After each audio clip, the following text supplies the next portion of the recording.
Welcome to Module 8. This module is pretty straightforward. In this module, we're going to look at the exam 2. Be mindful that the deadline for Module 8 might be shortened, so watch out for those dates on your Canvas page. The exam's pretty straightforward. In this video, I want to go over each aspect of the exam to prepare you for what to expect. First, vocabulary. The exam has 25 vocabulary questions worth 3 points each. Make sure that you know your vocabulary. This is the easiest way to get points or to lose points in Greek. And so let me just stress, don't skip on studying your vocabulary. Not only are you preparing for this vocabulary section, which is worth 75 points of the exam, it will help you on the translation portion as well. You might know all the grammar in this unit, but if you don't know the vocabulary, you can't translate. Likewise, if you're a little rusty on the grammar, but you know the vocabulary, you can look at all the Greek words and at least try to assimilate some type of sentence and be able to scrape some points. So make learning your vocabulary your highest priority. At this point in the course, just vow to yourself, I will never lose a point on any of the vocabulary sections. It's the easiest to study. Just carry your flashcards around with you. Quiz yourself at intervals throughout the day. Make sure that you know your vocabulary. The second thing to expect on the exam are paradigms. On this exam, we've got 13 paradigms for you to write out. These paradigms are going to come from nouns and adjectives, and they're going to go back to the first unit. We're going to look at first, second, and third declensional patterns. And also make sure that you've got the Greek verb eimi, or the to be verb, memorized as well. As you study these paradigms, make sure that you know the variations of the first declension. Know those vowel or alpha nouns. Those are nouns where the stem ends with a vowel or a rho. That eta is going to change to an alpha.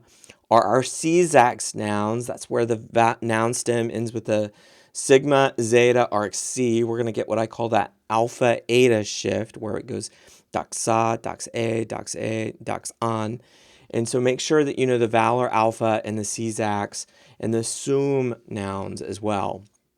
On this exam, there are a few words that you won't know, but you should be able to diagnose these nouns by looking at their endings, and you should be able to write out the paradigm. And so make sure that you can identify vowel or alpha, Caesax, sum. Third, I've got a section that covers grammar.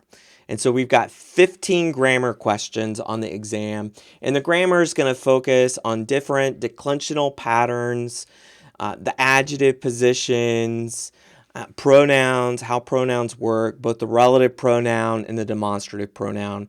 And so the grammar section, don't get a lot of anxiety over that. It should be fairly straightforward. You should be able to work through it. Finally, there's translation. There are 5 short sentences to translate. And so in this section, think, in the workbook, think the warm-up type sentences, or maybe the first few sentences that are a little easier to do, but we've got 5 of them for you to translate. You shouldn't have too much difficulty with these. You should know the vocabulary without any difficulty. What we're trying to test you on with these translations is how to translate adjectives. And so you need to be able to identify the adjective as either predicate or attributive, and then be able to translate it appropriately. And then we're also testing you on pronouns, how to handle pronouns as well. Now in this module, I've constructed a practice exam. Now this practice exam has no points. There's no points associated with the practice exam, and there's no limit to how often you can take the exam. You can take it as often as you want. There's no deadline, and so it's not obligatory. It's there for you.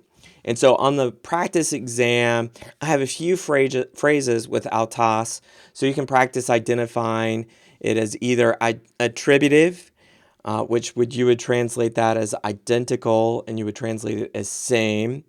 You can identify it as predicate, which would be intensive, and so you would translate the autos as himself or itself, or simply as the pronoun, which you would translate it as he, she, or it. I also have all of the paradigms from this unit, so you can go and practice typing them out. before you take the exam. And I think when I was in your shoes, just writing out the paradigm was good. But for you, since you're going to have to key them in, you might actually want to go and practice typing them out. And again, with this practice exam, you can take it as often as you want. Now remember the general quiz instructions. When you type in Greek, we don't want you to type the accents. That's the acute, the grave, or the circumflex. The circumflex can sometimes look like the tilde, but we do want you to include the breathing marks, either the rough breathing mark or the smooth breathing mark. Remember, that's part of the spelling. And we also want you to include the iota subscript. And so if you drop the breathing mark or the iota subscript, that would be wrong. But we don't want you to type in the accents. And then finally, for the vocabulary, just give me one English gloss. And so even though logos might mean word, matter, or deed, just give me one English gloss word. Finally, in this module, we have the oral recitation. And so the oral recitation is on John 1:13. You only need to read the single verse. And so even though we ask you to prepare for verses 1 to 18, you only need to read that one verse. Make sure that you practice a few times before you record it. And you might actually go to YouTube and find a recording of someone else reading it. And if you do that, make sure that you get the Erasmian version and just practice it a few times before you record it. You don't have to record your oral recitation along with the exam. Just make sure that you do it before the deadline. That's it for this module. The exam is thorough, but it's pretty straightforward. If you know the vocabulary and the paradigms, you should have no problem with it. And just be mindful, I'll be praying for you as you prepare for the exam and go through the work for this module. Have a great day.